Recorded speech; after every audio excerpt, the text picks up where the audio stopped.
I want to show you 3 secrets, 3 tricks to make your pentatonic solos better. Immediately, you can start implementing these right away. If you would, hit the subscribe and the bell notification to get more videos about how to make your guitar soloing better. I've been teaching guitarists for about 20 years now, hundreds of guitar players, to get past this plateau that everybody gets to, right? Real sort of like blocky, boring, meandering pentatonic solos. And I see clearly a lot of the same habits and a lot of the same fears, which is what I want to get into. First thing is going to be repetition. I don't know why, but we are so afraid of that repetition.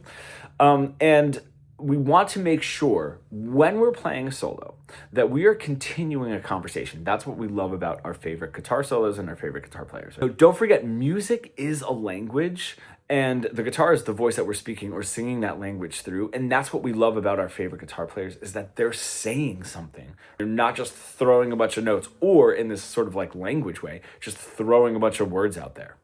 Is they're not just rambling and going nowhere. And what that sounds like to me is like a little kid sort of tugging on your sleeve. I was an elementary school teacher for a long time, right? So it would just be like, this is what I ate for lunch. This is what I did yesterday. This is what my friend Jamie did. Nothing that they're saying has anything to do with what they just said. But we want to continue this conversation. Now, that gets tricky if we have never done this musically. So if I can directly repeat a phrase, that's going to train that part of my brain to never forget what I just said, because I'm remembering what I said into the follow-up, okay? So I'm gonna move this into a call and response, all right? And there's a PDF below for this spelling of this minor pentatonic scale. I'm here in A minor pentatonic, right? And I have my root notes, okay?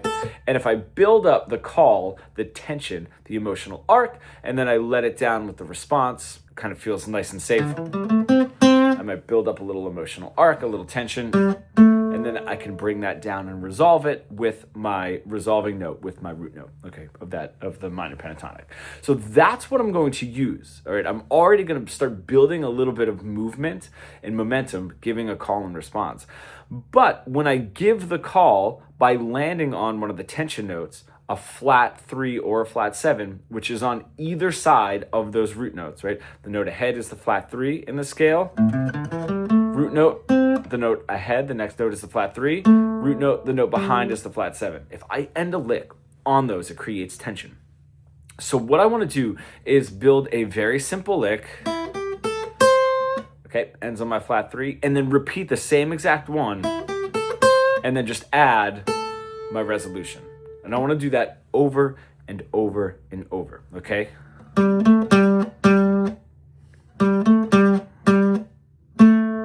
All right, I know it sounds silly, but we need to train that very easily, right, to get that part of our ear there. When we start moving and we start changing, we start playing more complex things, the best part is you're always carrying through what you just played to make sure that you're continuing this conversation. So right now, linguistically, it's sort of just like, hey, Mark, are you here? Yes, I'm Mark, I am here, right? That's sort of the conversation that we're creating now, but we can move this forward when we start making changes, because we're never leaving what we just said in a more complex solo by trading this first. And building doesn't have to be just a couple of notes.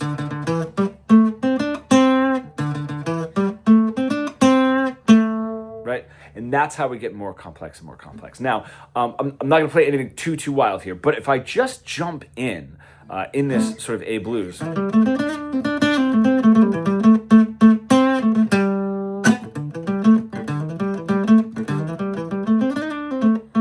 right, there's some repetition and there's some movement within that solo, okay?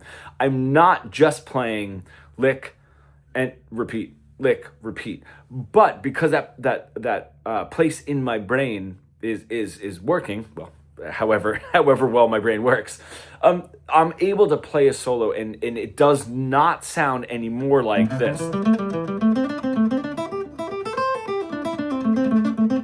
Right, which is going nowhere, okay? So that, I want to show you that. When you see somebody playing,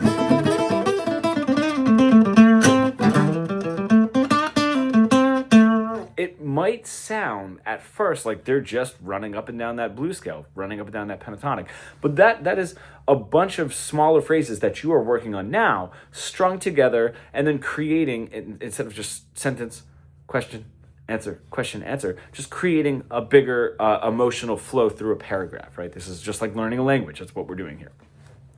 The next thing is going to be within those phrases, once you start getting really used to building up the call and response, the phrases themselves need to start changing. And there's one very, very major thing to do here, and that is the rhythm, okay? And I'm just going to describe it like this. If you throw a metronome on, right, we have 1, 2, 3, 4, 1, 2, 3, 4. You can tap your foot with it. 2, 3, 4. What you're going to want to do is play a couple of times on that metronome beat, on your foot tap, and a couple of times not on that foot tap. And you want to mix and match. If you're just playing on that foot tap, 1, 2, 3, 4, 1, 2, 3, 4, that's where it's going to get boring. Now, even in between the ands, if I'm just sticking to the ands, the 1 and 2 and 3 and 4 and 1 and 2 and 3 and 4 and 1 and, right? That consistency, that's what is going to get boring, okay? And it doesn't take much to make something a little bit more interesting, okay? If I just take my first lick, right, a 4-note lick right on my foot tap. If I just do, all right, so there's my foot tap, right? I'm just playing on the foot tap and a little bit not on the foot tap. That's all I'm doing. And then if I can do that same thing now with the call and response, I have a little bit more of an interesting rhythm here.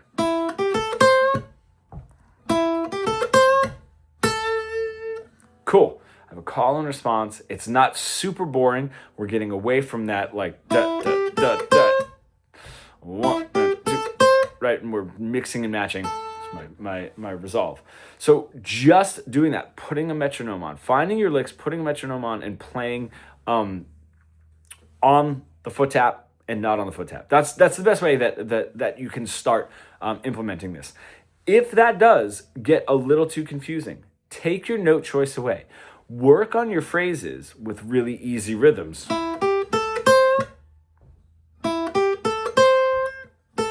Okay, just play nice and easy. And then just take one note and see if you can play an interesting rhythm and then repeat it. Play an interesting rhythm and then repeat it. So if I have my foot tap, right?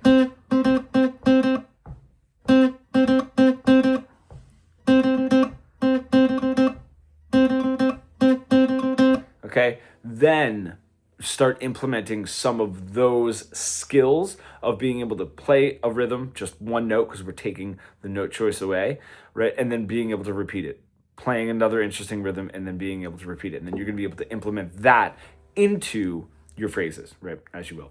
So if you have any cool ways that you sort of like break out of this meandering pentatonic solos, I'd love to hear them. If you hit the like button, hit the subscribe and the bell notification again, and throw a comment down there. Let me know what you guys are working on. I would love to hear it. The last one seems kind of silly, but it is amazing how afraid of this we are. Now, we're very afraid of repeating phrases. We're very afraid of the silence between the phrases, which is why like we feel like we need to fill all the space and our solos go nowhere and we're not saying anything. Now, the last one is repeating a note. There are plenty times where, right, really fast, I don't know, right, really cool ways to run up and down the pentatonic or whatever scale you're using is going to be beneficial, right? I think one of my favorites is Good Times, Bad Times by Led Zeppelin. Jimmy Page is a really cool pentatonic run in that particular solo. So there's a time for that. That's great. The thing that we become afraid of really is repeating the same note within a phrase. And that's where we start sort of like moving around and like it's really hard for us to like grasp what it is that we're saying. If I have a simple phrase,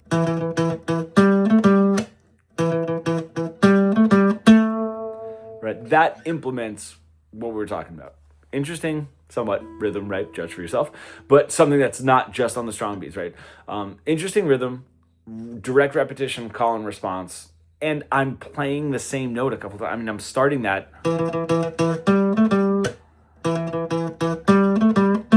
And And that implementation is going to become much easier to digest, rather than, it sort of sounds like you're just like chasing these notes up and down, right up and down the scale, and like you're almost like losing grip. So make sure that you're not afraid of repeating the same note like within your phrase. I think it's really beneficial and really, really important to focus on all of these things, right?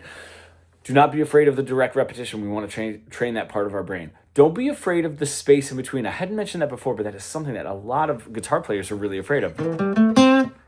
Leaving that space, working on your rhythm, making more interesting rhythms, even if you have to boil that down to one note, and then letting that eventually come into your call and responses. And then lastly, don't be afraid to just stay in one part of the scale or playing the same note a couple of times within your phrases. And you will be on your way to much better guitar solos, I promise. And if you are an intermediate guitar player, you feel like you're sort of stuck in that pentatonic, meandering, boxy guitar solo plateau that we all get into, and you're looking to break through, bridge the gap between your creative ideas and what you're able to play, becoming fully fretboard fluent, comment pro below and we can get started.